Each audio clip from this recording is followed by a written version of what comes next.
Mark with High Energy Labs. Welcome to the Healthy Talk Show. I have a very special guest on with me today, Dr. Steve Frogley, a good friend as well, and we are going to be talking about training. He does these ultra marathon races, and we're going to kind of get into that, hear some stories about that. So stay tuned. We'll be right back.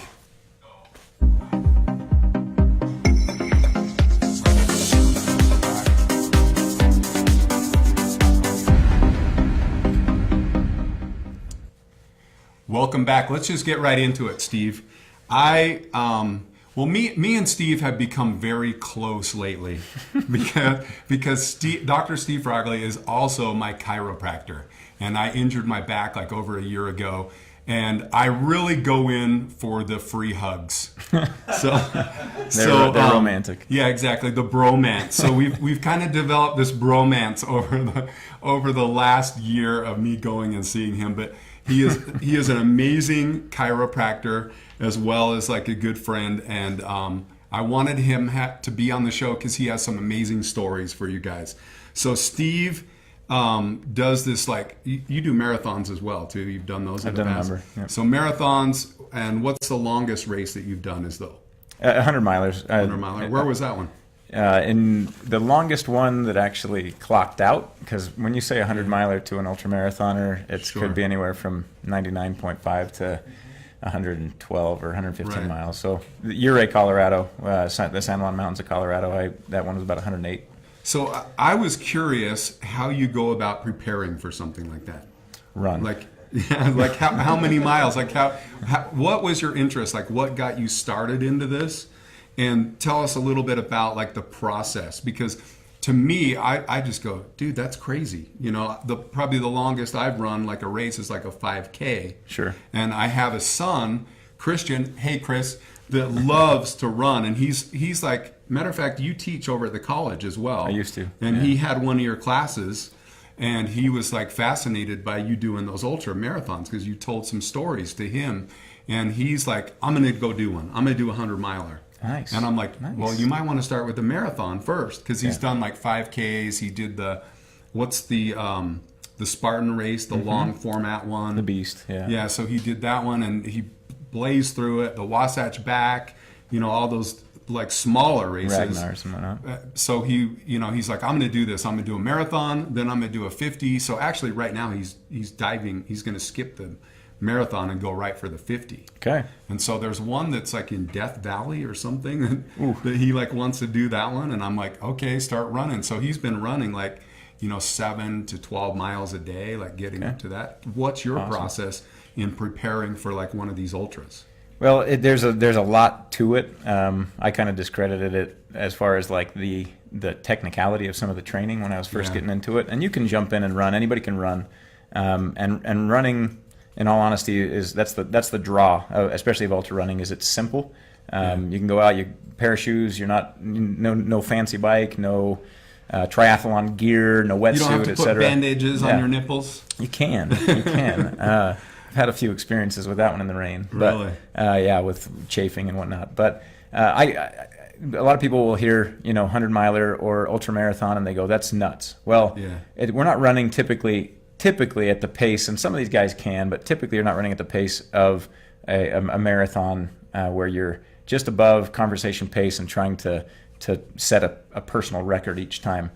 With ultra running, you're trying to keep your heart rate in check. You're trying to make sure that you're running more at a sustainable level for 100 miles. I mean, it's usually 24, depending on the course, anywhere from 20 to 36 hours, depending on the individual and the course that you're on. Right. So back in 2006, my wife was a runner. My wife's been a runner for years and years. Hi, Natalie. I love my wife. She kept trying to get me into running, and she'd say, come out and run with me. I'd throw my basketball shoes on. And so she's the one that started. She did. She started my whole running career, if you will. But I would always say, and we actually had this conversation as she was preparing for a half marathon. I said, honey, I understand that the 5K and maybe the 10K thing, running for an hour. Yeah. But running for a couple of hours for a half marathon, doesn't that require Has she done those ultra marathons? Or no, well, she hasn't. She's done a marathon. Got it. But I questioned her at that time and said, doesn't this require like longer than an hour? Doesn't that require like a lack of intelligence to go that far and to go that long? And I, I'm being a little facetious with her, but she humored me and said, I don't know, I just enjoy it. I get a good feeling from it. So it has nothing to do with like watching Forrest Gump or anything. It does. Forrest is my inspiration.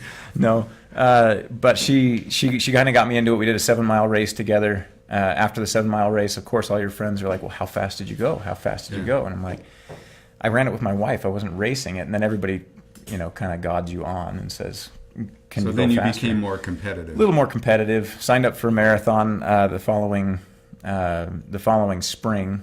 Prepared for that. And your general rules of training, you don't want to up your mileage per week by more than about 10% per week.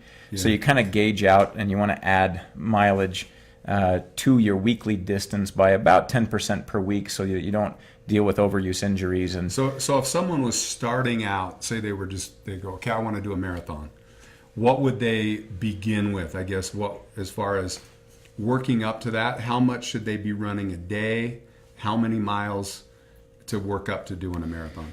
It's extremely individual. That's the hard part about this. But if somebody takes and looks at, I'm already in fairly decent shape. I can go out and run 3 miles, no problem. Okay. Run 3 miles a couple of times a week, and then do a 4 or 5 mile run on Saturday. And if you add up your mileage, let's say you're going 15 to 18 miles when you're, and it's feeling okay and it's not really a big deal, add about 10% to that. And the next long run, you add an extra mile, and during the week, you add another mile to one of your runs. So obviously, you wouldn't want to run all that distance. Like, say you're getting up to 12 miles, you think, a day on a marathon? Well, and that's the thing is you have a long run. If you're training for speed for a marathon, and you're talking to somebody that's an established runner, they're typically doing a tempo run, which is more of a speed run, running at race pace. They're doing speed work, which is intervals. They call them anything from fartleks, which are... Hey, we don't talk like that. No, this is a family show. There's some odd names to some of the training. This is live, Steve. But intervals and some specific speed work. But you don't want to do too much of that too early. And your average run, you want to be taking. And you wouldn't want to run really long the night before. You probably want to rest for a few days. Exactly. Recovery is huge, and I think we're going to talk a little bit more about the recovery process as we talk. So I put Steve on the electro amino product, which we'll get into a little bit later. But Steve was kind of skeptical about that, and it's been very beneficial. But before we go any further, let's cut to our media moment. So on these shows, we've been doing a media moment. Do we got that queued up at all for the media moment? Because of the cameras, we won't do the background. We'll keep the same. It's okay. So I love this video. I was unaware of this, and Steve was telling me there's another one. Let's just play it for a minute, and then we'll talk about it. Okay. The heat, I would say it's what I'm feeling. I'm standing 20 feet away, about 130, 140 degrees Fahrenheit, and it's advancing to us. I think it's faster than a turtle can move, but less than a mile per hour. And again, I'm still on Makame, backing up towards Kahukai. That's my crazy neighbor.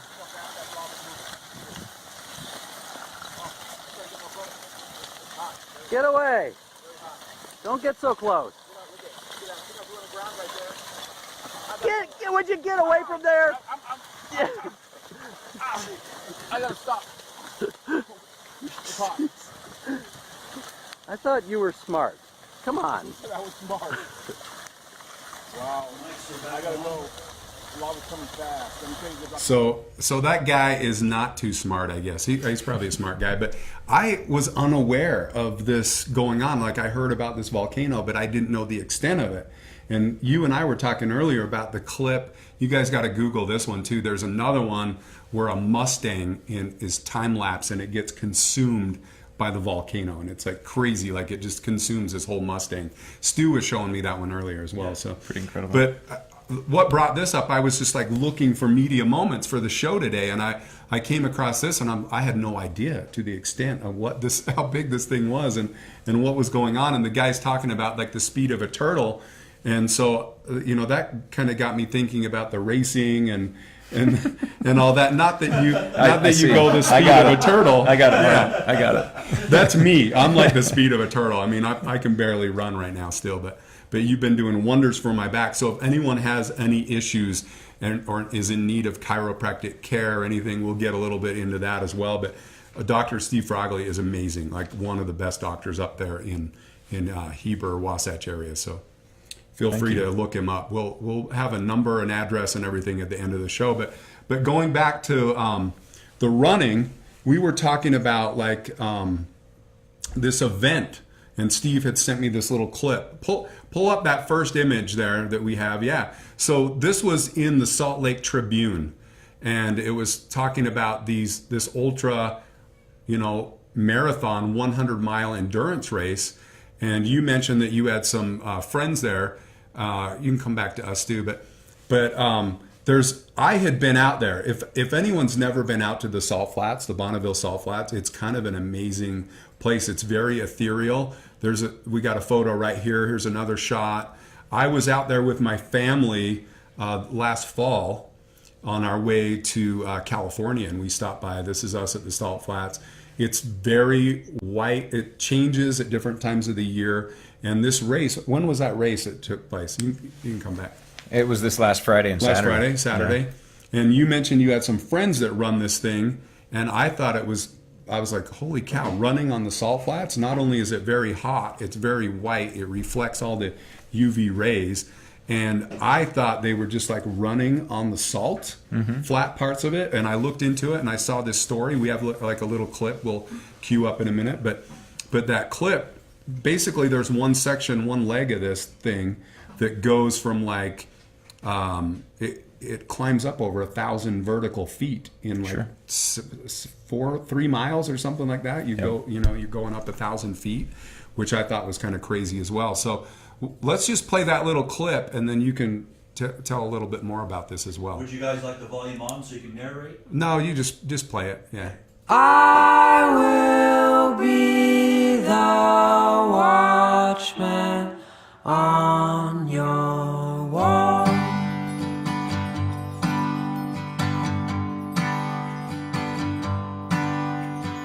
You fill my cup and I fill yours. You fill my cup and I fill yours. Sang over me with a tambourine in your hand about the rider, the horse, and the lamb. You sang over me with a tambourine in your hand about the rider, the horse, the first guy in the show is Phil Lowry, and he's done the Wasatch 120 plus times. I saw Steve Rocket 700-mile races. My buddy Matt Van Horn. That's the guy who started Davy Crockett. Matt Van Horn won this past Saturday. That's really great this night. Yeah, he won.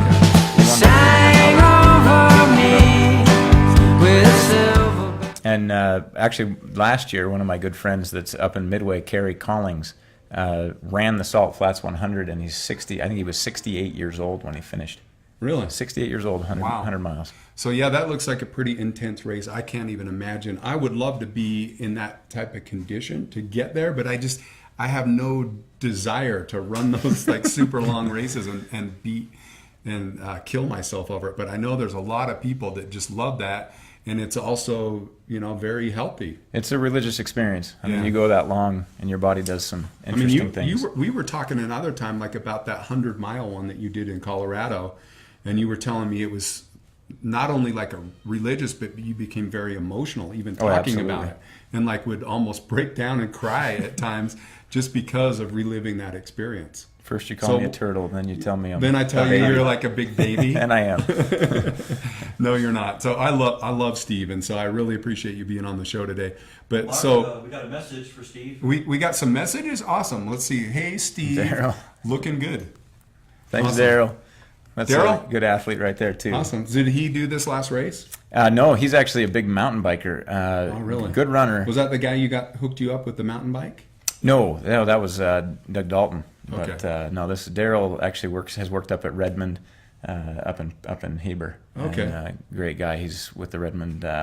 He actually works with another company now that's one of Redmond's partners. Got it. Great Got it. guy. So as far as you mentioned, what was the guy's name that won this last race Friday? Matthew Van Horn. Matt Cool. Van Horn. And then do you know who started that race up or anything about it? You know, Salt Flats, I'm not sure. Davey Crockett runs the Pony Express 50 and 100. Yeah, that's the same group that started that race when I was reading about it. The same Yeah. group that started that Pony Express one.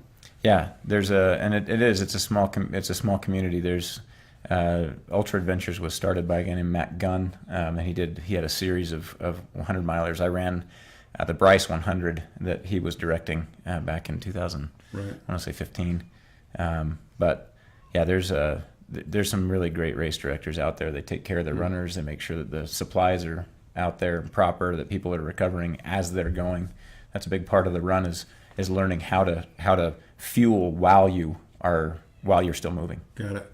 So tell me about what you're working on right now. What are your plans? What are you training for? Well, I ran and kind of spur of the moment. I had some friends kind of rope me into running the Arches 50K back in January. Okay. That kind of lit my fire again because last year I backed off a little bit, only did 3 races. I did 7 ultras in 2016, including the Wasatch 100, which was a rough You did one. 7 of them? Yeah. I didn't know that. I thought you just did these every once in a while. No, I did 7 in 2016, and the Wasatch 100 was kind of my crowning event. I pushed real hard for that one, dropped some weight. Right.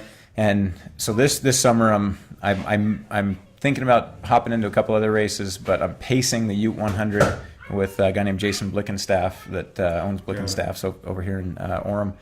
I'm pacing the Wasatch 100 with my sister-in-law, who paced me on the Wasatch 100 2 years ago. Oh, so you have a sister. It's not just sister-in-law. you. It's a family event. A few people, yeah, Nice. a few people. I mean, my wife got me into it, and her sister and brother-in-law. And does she want to do the hundreds or anything like that? My wife? Yeah. No, she has She no wants to stick desire with to the go that marathons. long. Yeah, Yeah, and then that's I'm going to be running. So how long is this taking to do that? Like when you did that Wasatch Back 100, what was the time that you finished in? Well, there's the Wasatch Back Ragnar and the Wasatch 100. It's actually called the Wasatch Front 100. That's what I meant. Yeah, the Wasatch 100 I did in 25 hours and 43 minutes. Wow. So You're basically running all day and all night. if you want to call it running, because you start out and you go up Bear Canyon. If you've ever heard of the Bear Gutsman, it's a 5,000-foot climb from mile 2 to mile 7, straight up the mountain, and then you're along the tops of the mountains and up and down peaks, and the Wasatch 100 has about anywhere from 24 to 27, 28,000 feet of elevation gain alone. So you start in Farmington and you finish at Soldier Hollow, and you go across the kind of the tops of the mountains over Brighton and Park City. Yeah. So it depends on the race, but like Matt Van Horn did the Salt Flats 100 in 17 hours and 58 minutes. So he was sub 18 hours. Moving it. Yeah, pretty Crazy. amazing. So what else do you want to talk about? What else are you into? I know you do fly fishing, I do a lot of fly fishing. which I've done that a few times. It's kind of fun. At Provo Canyon is one of the best world-renowned places for fly fishing. Isn't Provo Canyon's in certain parts of it are Provo Blue River Stream or river and Blue Ribbon. I said Blue River, Blue Ribbon. The combination for me of the ultra running and the fly fishing is what's a lot of fun. Is I've got a couple fly rods that break down into 7 or 8 pieces. I put them in a hydration pack of flies, a few snacks, So you run and head into a and river. then get to a place and then fish. That Head sounds into a river or a lake. Yeah, awesome. catch That some big sounds cool. fish. My buddy Brian Beckstead does quite a bit of. Okay. Well, we have some comments as well. Anyone that has any Facebook comments, we've had one. If anyone wants to leave a reply, or if you don't want to ask a live question, just leave it in the comments, and we'll get back to you, either Steve or I. If you have a question for me or a question for Steve, feel free to comment and leave one there. So Brendan knows me too well. okay, what does he say in the? In Is he the wearing his Am I Zombie- wearing my Bryce is. 100 belt buckle? So you can either they give you when you finish a 100-mile race, they give you a belt buckle, and so I have not. That's better than a T-shirt. Much better, much more functional. But I wear my Bryce one because well, my son's name is Bryce. So there's an emotional connection there. But I also the Bryce buckle is it was kind of a recovery run. There's definitely an emotional connection there. How long ago was that one? That was 2015. 15. 16 I did Wasatch. Cool. And Brendan had another response. What did he say? Oh, what's the Vince Romney craziest did. thing? No, who asked? What's the craziest thing that ever happened Well, go ahead to you and on read an this ultra? one. That's one. And what's this one by? Can you Vince read that? Romney is the one who Started Salt Flats. He's just having your back. Oh yeah, thank you. Thanks for that information. And let me plug Brendan here. Brendan is a historian. He's a professor at BYU, and so really? history is a big deal to Brendan. Well, thanks And for it should watching be to the all show of us. today. Absolutely. And here's the other one, Mark, you were inquiring about. Oh, which one was that? The top one? Read it. Oh, what's the craziest thing that ever happened to you in an ultra? Oh, that's actually probably an easy one. There's some crazy stuff. I mean, there's people that tell stories of porta potties tipping over on them when their legs are shot and they're in a porta potty, and there's some bad stories. But probably the craziest for me is on the Ouray 100. It was my first 100. I was extremely depleted. My pacer had to leave at about mile 89. The race we found out was going to be longer. My wife called and said, "I'll come pace you. I'll hike with you," because I was in really bad shape. Had a giant blister on the bottom of my foot. Had issues with a past injury on my right leg. Really struggling along. And my wife picked me up, brought me some food. Really, it was my savior on this race. I probably wouldn't have finished it without her there. But we started hiking along. Her dad came, kind of supporting, and we dropped him off while he turned and went back to the car. And as we're hiking along, my blood pressure is depleted. My blood sugar is depleted. I mean, really like mentally That'd be trying worse to if get it was back. blood pressure. Yeah, blood pressure is probably a little low too Yeah. from dehydration and everything else. Sure. But we're walking along, and my wife grabs my hydration pack and steps behind me and pulls onto my pack and said and started to hold me back. And I said, "Honey, we're moving. I gotta keep going." And she goes, "Look, a bear." And we looked up, and there was a bear walking down the road directly at us. And my brain, and this is how bad of shape I was, my brain went to, if I get attacked by a bear, I don't have to finish this stupid race, and they'll still give me my buckle. And he'll And, still get the All belt those buckle. excuses. And I went after the bear. Like I wanted to. My mind wasn't clear, and and I knew that a brown bear you can intimidate, kind of like a dog. They'll take off typically. I'd been in Alaska and dealt with grizzlies as well. And you can't do that with a grizzly. Right. But it was probably 50 to 60 yards ahead of us, and so I went after the bear, and it turned and ran off. But my wife was like, "I'm 5'2". I'm not taking out anything. I'm not going after any bear." So she was like, "You're nuts. You're kind of losing it." And that So continued. were you like my, clapping to scare it No, off? Or I you just- started running it. I just kind of, not full running when you've got 90 miles on your legs. I wanted to run, and I can't. And in later races, I was able to run at 90 miles, but at that point, I went after it as fast as I could. But it was far enough away that it just turned and booked it out of there. So I got pictures of it. It was kind of cool. Yeah, Mark, Crazy. if it's okay, I got a question for Yeah, Steve. let's hear it. Since we have common background, you've been on the course, I've been behind the scenes with other athletes. Okay. What's the most challenging endurance you've ever had, whether it's a physical or emotional, that you had to overcome in any of these? It would have been right before that moment in Ouray. A guy named Dan Harris was pacing me. Fortunately, he's an EMT. I fell asleep multiple times while walking on that race. I walked into a ditch and almost fell. Well, I did fall, caught myself, but he kind of kept me going and started going, "Your blood sugar's too low. Let's get you a nap at mile 89 where there's an aid station. Let's get some food in you." And we had a big argument at when I woke up from that, because I stood up to walk over to the food, and I couldn't even stand. I was so dizzy. I was losing my balance. My shoes didn't fit on my feet. A big learning experience, and I'm a drama queen anyway. So, so we went over to he kind of basically watched me get up, and we got over to the chair, and we had this argument about what to eat, and he kept trying to force pretzels in my mouth because not in my mouth, but trying to force me to eat something. And pretzels are salty and gentle on the stomach, so he's trying to get me to eat. And we had this argument, and it was a big. I mean, it was probably as low as I've ever been in my life. At that point, I lost it. I was crying. I wanted a DNF, which is did not finish. Yeah. Did not want to finish the race. Couldn't really walk or move. DNF is better than DOA. That's true. That's true. And there's a funny story. At mile 104, 105, 108, whatever it was on the watch. Very end of the race, my family walked with me the last mile and a half. My boys, my daughter, my father-in-law, a guy named Zach Marion that won the race came back and walked with me. It's part of that community that's really neat. And we walk in. Matt Williams was there, a big group, kind of walking you in. They knew it was my first race. And they all, right at the end, hopped in a van to drive around to the finish line, and I had about 400 yards to go. And I could see the finish. I was really kind of struggling, but knew I was almost done, so I had this little adrenaline push. And my family left, and I thought I was by myself with just me and my wife. She started to walk up ahead, and I'm walking along, and I thought I was hallucinating at first, and I feel this tug on my finger. And I looked down, and it was my 4-year-old son. And he looks up at me and he goes, "Dad, I'm tired of walking. Will you carry me?" Oh man! So you had to carry him? So, and it's one of the cooler pictures that I've got. I picked him up and put him up on my shoulders, and I had enough, to sustain our weight and whatnot, and walking along. And my wife was like, "You got to be kidding me!" So she pulled her camera out and took a couple pictures of it. Cool. But my first thought was, "You're tired of walking?" Yeah, you have no idea. Yeah, it was pretty funny, but it ended up being one of those special kind of dad moments that I can look back on, and nice. And it's a neat experience. That's what I like about Steve. We're both love our families, and Steve is always telling me like a lot of stories about his family and things like that. So you have an amazing family as well. So let's go into I had some questions for you as far as like for doing these ultra marathons.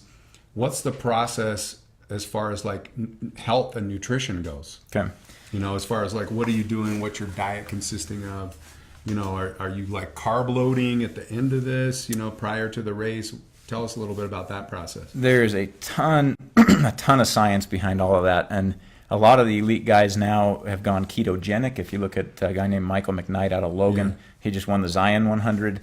And he went ketogenic and was able to, and because what you're doing with ketosis, with ketogenesis, basically you're training your body to fuel not on sugar, not on carbs. Oh yeah, so it gets used to fueling ketones, on fat. Yeah, and then you burn those fat reserves, and it's in that mode, which allows you to sustain and go longer through those long races. That makes sense. So I did some of that with the Wasatch 100 when I wanted to kind of perform better. I cut down to about 175 pounds from the normal 185, 190 that I'm typically at. Yeah. My wife is. I wouldn't. So I could do one of those races right now because I got a lot of fat reserves. Exactly. Actually, and the funny thing is that's true. In a little race report Michael McKnight wrote that I read the other day, he talked about how we have 40,000 grams of fat in our body. We have about 2,000 grams of carbs at any one point, and you got glycogen and whatnot. And in a marathon, when you hit that bonk state, you've basically when you've like depleted those glycogen. Exactly. So with the ketosis, a lot of these guys are going more fat adapted, is what they'll call it. Yeah. And there's a lot of there's a lot of testimonials, a lot of science behind that. My wife had done the Whole30 and kind of got me eating healthier, because really when you're running an ultra distance, you can fuel with just about anything. I mean, you're not going to be gaining weight because you're putting in so many miles and expending it. But it's more of like training how your body functions or operates. Exactly, and it's training your body to be able to keep moving and not cramping while eating, like eating while you hike, while you run, pulling stuff out, sipping on calories. What do you usually take in with you? I like whole foods is my preferred. I'll do a lot of I like PB&Js. Carrot or broccoli? No, not a lot of veggies. Not a lot of veggies, but PB&Js I like. Fruit I really like. One of the things that people kind of tease me about is Kern's Nectar or Jumex, the Jumex. That, and then you'll take the carbs? In 2016 I did a little bit, and I wasn't super strict with it, but for a series of months I did. I did quite a bit of fat adaptation, if you will, run 18 to 20 miles on no calories whatsoever, and I did that kind of every weekend. I do about a marathon distance in 2016. What about supplementation? Are you doing any supplements other than whole foods? That's the plug I'll give Mark on this one, because I've never been a supplement guy. I've actually never had an ibuprofen, never had a painkiller, never had Tylenol, I'll leave any of those. I've just never been I was raised in kind of a holistic family. My dad's a chiropractor. I got a whole bunch of chiropractors in the family. Right. They kind of rule all of Utah. It's like the chiropractic mafia of Utah is the Froglies. That's fair. That's fair. No. But in 2016, with kind of pushing a little bit of the envelope with running harder, racing more, pushing my heart rate a little bit more, I became a bit depleted. And I wouldn't say I had overtraining syndrome, but in 2017 I felt like I needed to take it a little easier. And last year was more of a recovery year. I kind of put in about 1,500 miles versus the 2,000 I did the year before. Yeah. And a little slower. When you run slower, your body can use amino acids as that energy source. And really, this year I started training back up, started feeling a little bit of that fatigue and depletion. You had come in and started talking to me about electroamino. About branched chain amino acids. Yeah, BCAAs. And those branched chain amino acids, in reading a lot of the research, they're really, really good for endurance. The body fuels, the heart specifically fuels on amino acids. I've known that since biochemistry back in graduate school 9 or 10 years ago. But when it comes to what we use, if you're trying to train the body into be more of a high performance vehicle, if you will, you've got to add a little more nutrient into the system. Sure. And for me, I was dealing with some soreness, dealing with a little bit of pain, post runs, doing pretty well, but not recovering like I was hoping to. I got a phenomenal massage therapist up in my office, Camille Crook, works on me, not enough. I've got a number of foam rolling tools and different things that I use. It was only going so far, and really I decided to try. You brought me in a bottle of the BCAAs to just test out. Yeah, that's the electroamino one. The electroamino. And I, honestly, you said, well, it's a cherry lime, and I tried it, and the first thing I went was like, whoa, I don't like that, because I've always, you're not used to doing I don't take right? any kind of supplements.